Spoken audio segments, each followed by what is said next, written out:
नमस्कार आप सभी साथियों का। तो कैसे हैं आप सभी लोग। उम्मीद है सभी स्वस्थ हैं, अच्छे हैं। और आप सभी का एक बार फिर से स्वागत करते हैं आपके अपने यूट्यूब चैनल सरकारी गेस्ट पर। हमने जो हरियाणा जीके के जो स्पेशल बैच की सीरीज स्टार्ट की थी, आज इसका पार्ट नंबर 38 रहेगा। इससे पहले भी हमने 37 प्रैक्टिस सेट अपलोड कर दिए हैं जो कि हरियाणा जीके से संबंधित हैं। प्रत्येक प्रैक्टिस सेट में हम 30 क्वेश्चनों को कवर करते हैं जो कि सभी के सभी PYQ है, यानी अभी तक के हरियाणा के स्टाफ सिलेक्शन कमीशन के द्वारा जितने भी एग्ज़ाम हुए हैं उनमें जो हरियाणा जीके के क्वेश्चन पूछे गए हैं उन्हीं को इस प्रैक्टिस सेट के माध्यम से कवर करा रहे हैं। तो आज बात करेंगे हम 38 नंबर प्रैक्टिस सेट की।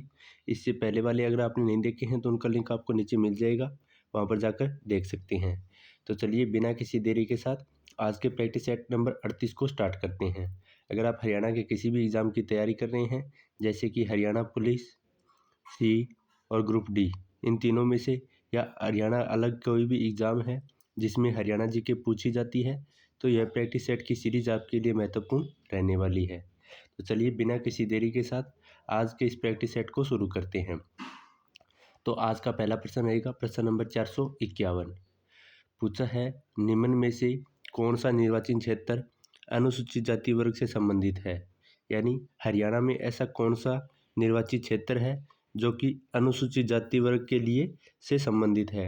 आपके सामने 4 ऑप्शन है और इसका सही जवाब है ऑप्शन नंबर सी, शाहबाद, जो कि अनुसूचित जाति के लिए यानी निर्वाचन क्षेत्र में अनुसूचित जाति वर्ग से संबंधित है।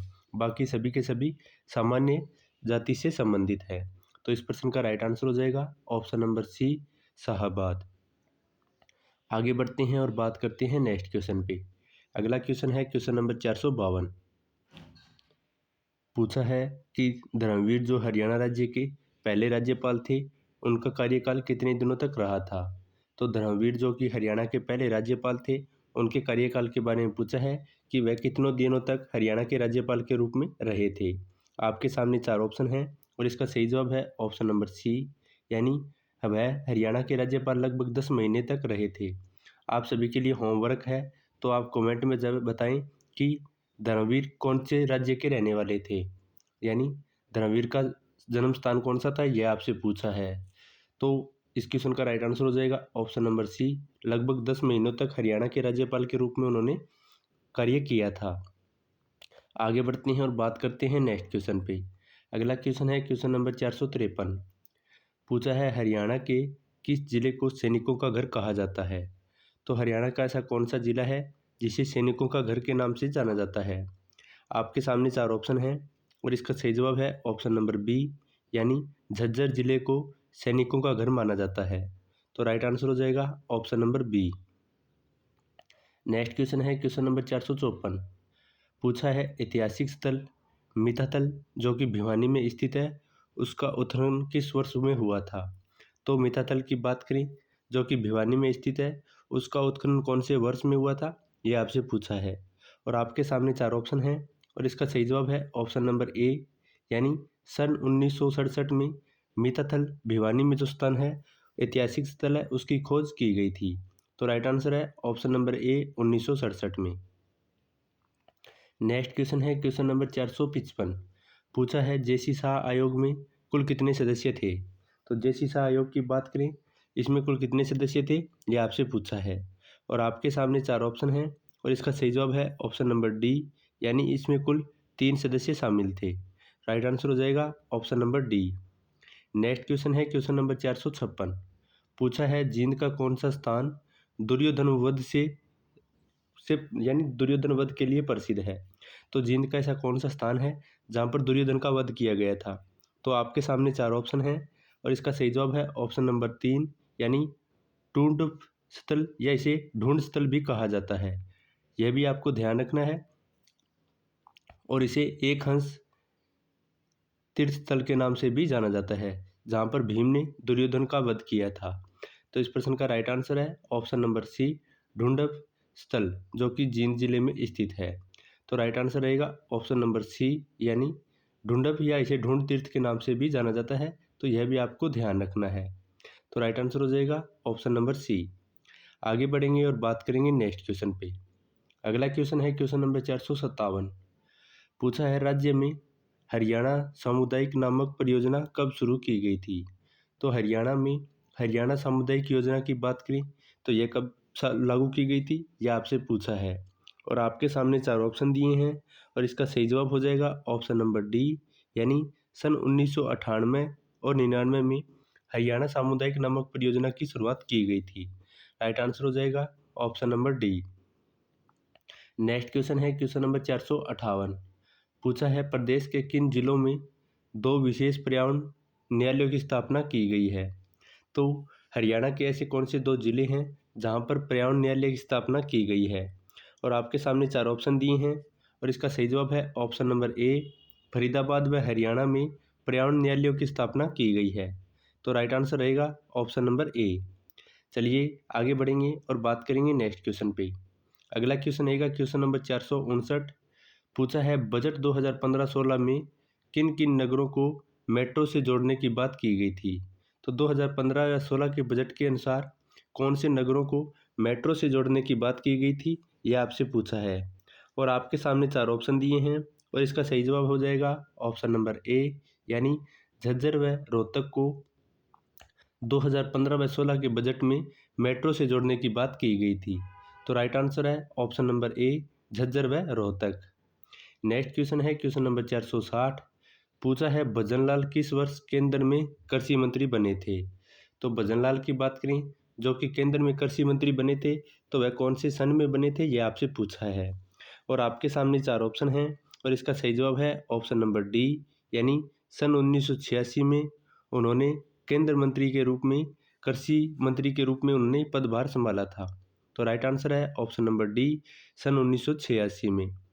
नेक्स्ट क्वेश्चन है क्वेश्चन नंबर 461। पूछा है हरियाणा खादी ग्राम उद्योग बोर्ड की स्थापना किस वर्ष हुई थी। तो हरियाणा खादी ग्राम उद्योग बोर्ड की बात करें तो इसकी स्थापना कब की गई थी, यह आपसे पूछा है।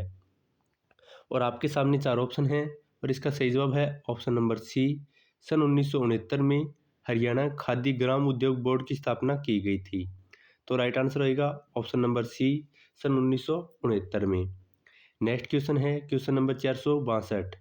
पूछा है हरियाणा राज्य कर्मचारी चयन आयोग की स्थापना कब हुई थी, यानी HSSC की स्थापना कौन से वर्ष में हुई थी, यह आपसे पूछा है। और आपके सामने 4 ऑप्शन दिए हैं और इसका सही जवाब है ऑप्शन नंबर ए, यानी 28 जनवरी 1970 को HSSC बोर्ड की स्थापना की गई थी। तो राइट आंसर हो जाएगा ऑप्शन नंबर ए, 28 जनवरी 1970 को। नेक्स्ट क्वेश्चन पे चलते हैं। नेक्स्ट क्वेश्चन है क्वेश्चन नंबर 463। पूछा है रोहतक के स्थल बोहर मठ पर निर्माण किस सदी में हुआ था। तो रोहतक के स्थल बोहर मठ की बात करें तो इसका निर्माण कौन सी सदी में हुआ था, यह आपसे पूछा है। और आपके सामने 4 ऑप्शन हैं और इसका राइट आंसर हो जाएगा ऑप्शन नंबर बी, यानी 8वीं शताब्दी में स्थल बोहर मठ का जो कि रोहतक में स्थित है उसका निर्माण हुआ था। तो राइट आंसर है ऑप्शन नंबर बी, 8वीं सदी में। नेक्स्ट क्वेश्चन है क्वेश्चन नंबर 464। पूछा है सांग साहित्य का स्वर्णकाल कौन सा समय माना जाता है। तो सांग साहित्य का स्वर्णकाल कौन सा समय माना जाता है, यह आपसे पूछा है। आपके सामने 4 ऑप्शन हैं और इसका राइट आंसर है ऑप्शन नंबर बी, यानी सन 1930 से लेकर सन 1937 के बीच के जो समय है उसे सांग का स्वर्णकाल माना गया है। तो राइट आंसर है ऑप्शन नंबर बी, 1930 से लेकर 1937 के बीच का समय। नेक्स्ट क्वेश्चन है क्वेश्चन नंबर 465। पूछा है हादी ए हरियाणा के नाम से कौन प्रसिद्ध था। तो हादी ए हरियाणा के नाम से कौन प्रसिद्ध था, यह आपसे पूछा है। और आपके सामने 4 ऑप्शन दिए हैं और इसका सही जवाब है ऑप्शन नंबर सी, यानी शाह महमूद जो कि हादी ए हरियाणा के नाम से प्रसिद्ध था। शाह महमूद इसका राइट आंसर हो जाएगा। तो राइट आंसर है ऑप्शन नंबर सी। आगे बढ़ेंगे और बात करेंगे नेक्स्ट क्वेश्चन पे। अगला क्वेश्चन क्वेश्चन नंबर 466 है। पूछा है देवी रूपक योजना कब शुरू हुई थी। तो देवी रूपक योजना की बात करें तो हरियाणा में इसकी शुरुआत कब हुई थी, यह आपसे पूछा है। और आपके सामने 4 ऑप्शन हैं और इसका सही जवाब है ऑप्शन नंबर ए, यानी 25 सितंबर 2002 को हरियाणा में देवी रूपक परियोजना की शुरुआत की गई थी। तो राइट आंसर हो जाएगा ऑप्शन नंबर ए, 25 सितंबर 2002 को। नेक्स्ट क्वेश्चन है क्वेश्चन नंबर 467। पूछा है पंचायत चुनाव में शिक्षा की योग्यता लागू करने वाला हरियाणा देश में कौन सा राज्य बना था। तो पंचायती चुनाव में शिक्षा की योग्यता को लागू करने वाला हरियाणा देश का कौन सा राज्य बना था, यह आपसे पूछा है। और आपके सामने चार ऑप्शन है और इसका राइट आंसर है ऑप्शन नंबर बी, यानी हरियाणा देश का दूसरा राज्य बना था जिन्होंने पंचायती चुनाव में शिक्षा की योग्यता को लागू किया था। तो राइट आंसर हो जाएगा ऑप्शन नंबर बी, दूसरा राज्य। आगे बढ़ेंगे और बात करेंगे नेक्स्ट क्वेश्चन पे। अगला क्वेश्चन आएगा क्वेश्चन नंबर 468। क्वेश्चन नंबर 468 की बात करें तो पूछा है माटी का मोल उपन्यास किसने लिखा है। तो माटी का मोल उपन्यास की बात करें तो यह किसके द्वारा लिखा गया है, यह आपसे पूछा है। और आपके सामने चार ऑप्शन हैं जिसमें से राइट आंसर हो जाएगा ऑप्शन नंबर 4, यानी करसन मधोस के द्वारा माटी का मोल नामक उपन्यास लिखा गया है। तो राइट आंसर है ऑप्शन नंबर डी, करसन मधोस के द्वारा। नेक्स्ट क्वेश्चन है क्वेश्चन नंबर 469। पूछा है प्रसिद्ध जैन साहित्यकार भगवती दास किस जिले से संबंध रखते थे। तो भगवती दास की बात करें जो कि प्रसिद्ध जैन साहित्यकार हैं, उनका संबंध कौन से जिले से है, यह आपसे पूछा है। आपके सामने चार ऑप्शन हैं और इसका राइट आंसर है ऑप्शन नंबर डी, यानी उनका संबंध अम्बाड़ा जिले से था। तो राइट आंसर हो जाएगा ऑप्शन नंबर डी, अम्बाड़ा से। नेक्स्ट क्वेश्चन की बात करें, नेक्स्ट क्वेश्चन है क्वेश्चन नंबर 470। पूछा है कि ज्ञानोदय का प्रकाशन शुरू किया गया था। तो ज्ञानोदय की बात करें तो इसका प्रकाशन किसने किया था, यह आपसे पूछा है। और आपके सामने चार ऑप्शन हैं और इसका राइट आंसर है ऑप्शन नंबर सी, यानी ब्रह्मानंद के द्वारा ज्ञानोदय नामक प्रकाशन किया गया था। तो राइट आंसर हो जाएगा ऑप्शन नंबर सी, ब्रह्मानंद के द्वारा इसका प्रकाशन किया गया था। नेक्स्ट क्वेश्चन है क्वेश्चन नंबर 471। पूछा है लाडली योजना की शुरुआत हुई थी। तो लाडली योजना की शुरुआत हरियाणा में कब हुई थी, यह आपसे पूछा है। और आपके सामने चार ऑप्शन दिए हैं तो इसका राइट आंसर है ऑप्शन नंबर ए, यानी 15 अगस्त 2005 को हरियाणा में लाडली योजना की शुरुआत की गई थी। तो राइट आंसर है ऑप्शन नंबर ए, 15 अगस्त 2005 को। नेक्स्ट क्वेश्चन की बात करें तो नेक्स्ट क्वेश्चन है क्वेश्चन नंबर 472। पूछा है हरियाणा का सर्वश्रेष्ठ खेला जाने वाला खेल कौन सा है। तो हरियाणा का सर्वश्रेष्ठ खेला जाने वाला खेल कौन सा है, यह आपसे पूछा है। और आपके सामने चार ऑप्शन दिए हैं और इसका राइट आंसर है ऑप्शन नंबर सी, कुश्ती व कबड्डी दोनों में हरियाणा में सबसे ज़्यादा खेले जाने वाले खेल हैं। तो राइट आंसर हो जाएगा ऑप्शन नंबर सी, कुश्ती व कबड्डी। नेक्स्ट क्वेश्चन है क्वेश्चन नंबर 473। पूछा है माता समलोठा देवी मंदिर स्थित है। तो माता समलोठा मंदिर कहाँ पर स्थित है, ये आपसे पूछा है। और आपके सामने चार ऑप्शन दिए हैं। इसका राइट आंसर है ऑप्शन नंबर डी, यानी मोरनी क्षेत्र में माता समलोठा देवी का मंदिर स्थित है। तो राइट आंसर हो जाएगा ऑप्शन नंबर डी, मोरनी क्षेत्र में। नेक्स्ट क्वेश्चन की बात करें तो क्वेश्चन नंबर 474 है। पूछा है निम्न में से किस स्थान से प्राप्त पृथ्वीराज द्वितीय का अभिलेख सामरिक महत्व को दर्शाता है। तो पृथ्वीराज द्वितीय का अभिलेख कहाँ से प्राप्त हुआ है, जो कि सामरिक महत्व को दर्शाता है। और आपके सामने चार ऑप्शन दिए हैं और इसके सही जवाब की बात करें तो इसका सही जवाब हो जाता है ऑप्शन नंबर ए, यानी झांसी से पृथ्वीराज द्वितीय का अभिलेख प्राप्त हुआ है जो कि सामरिक महत्व को दर्शाता है। तो इस प्रश्न का राइट आंसर हो जाएगा ऑप्शन नंबर ए, झांसी से। नेक्स्ट क्वेश्चन की बात करें तो नेक्स्ट क्वेश्चन है क्वेश्चन नंबर 475।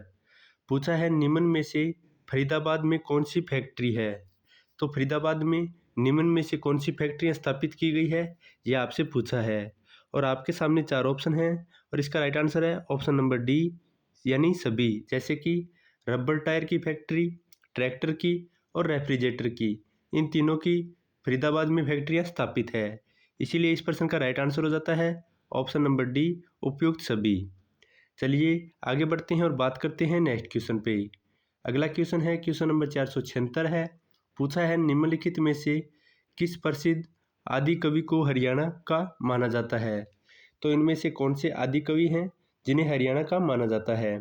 और आपके सामने चार ऑप्शन दिए हैं और इसमें से सही जवाब की बात करें तो इसका सही जवाब है ऑप्शन नंबर सी, यानी कविचंद्र बरदाई को हरियाणा का प्रमुख आदि कवि माना जाता है। तो इस प्रश्न का राइट आंसर हो जाएगा ऑप्शन नंबर सी यानी कवि चंद्रबरदाई, जिनके द्वारा पृथ्वीराज रासो लिखी गई है। तो यह भी आपको ध्यान रखना है, काफ़ी बार पूछा जाता है कि पृथ्वीराज रासो के लेखक कौन हैं, तो यह चंद्रबरदाई हो जाएंगे, जो कि पृथ्वीराज रासो के दरबार में रहते थे। तो इस प्रश्न का राइट आंसर है option number C Chand Bardai. Next question है क्वेश्चन नंबर 477। क्वेश्चन नंबर 477 की बात करें तो इसमें पूछा है कि राज्य लोक सेवा आयोग के सदस्यों की नियुक्ति कौन करता है। तो राज्य लोक सेवा आयोग के सदस्यों की नियुक्ति किसके द्वारा की जाती है, यह आपसे पूछा है। और आपके सामने 4 ऑप्शन दिए हैं और इसके सही जवाब की बात करें तो इसका सही जवाब है ऑप्शन नंबर बी, यानी राज्यपाल के द्वारा राज्य लोक सेवा आयोग के सदस्यों की नियुक्ति की जाती है। तो राइट आंसर है ऑप्शन नंबर बी, राज्यपाल के द्वारा। नेक्स्ट क्वेश्चन की बात करें तो नेक्स्ट क्वेश्चन है क्वेश्चन नंबर 478। पूछा है हरियाणा के चरखी दादरी स्थित सीमेंट फैक्ट्री को भारत सरकार के उपक्रम भारतीय सीमेंट निगम के अधिकार में कब लिया गया था। तो चरखी दादरी के जो सीमेंट फैक्ट्री उद्योग हैं, भारत सरकार ने उन्हें भारतीय सीमेंट निगम के अधिकारों में कब शामिल कर लिया गया था, यह आपसे पूछा है। और आपके सामने 4 ऑप्शन दिए हैं और इसका राइट आंसर हो जाएगा ऑप्शन नंबर बी, यानी 23 जून 1981 को भारत सरकार ने चरखी दादरी सीमेंट फैक्ट्री को भारतीय सीमेंट निगम के अधिकार में शामिल कर लिया था। यानी भारत सरकार ने अपने इसे संगठन में ले लिया था। तो राइट आंसर है ऑप्शन नंबर बी, 23 जून 1981 को। नेक्स्ट क्वेश्चन है क्वेश्चन नंबर 479। पूछा है 1886 ईस्वी में हरियाणा में कांग्रेस की पहली शाखा कहाँ शुरू हुई थी। तो 1886 में कांग्रेस की पहली शाखा हरियाणा में कहाँ पर शुरू की गई थी, यह आपसे पूछा है। और आपके सामने 4 ऑप्शन हैं और इसका राइट आंसर है ऑप्शन नंबर सी, यानी अम्बाला में हरियाणा के कांग्रेस की पहली शाखा को स्थापित किया गया था। तो राइट आंसर है ऑप्शन नंबर सी, अम्बाला में। नेक्स्ट क्वेश्चन है क्वेश्चन नंबर 480 और आज का अंतिम क्वेश्चन। पूछा है हसन खां मेवाती किस युद्ध में बाबर से हारे थे। तो हसन खां मेवाती की बात करें तो यह कौन से युद्ध में बाबर से हारे थे, यह आपसे पूछा है।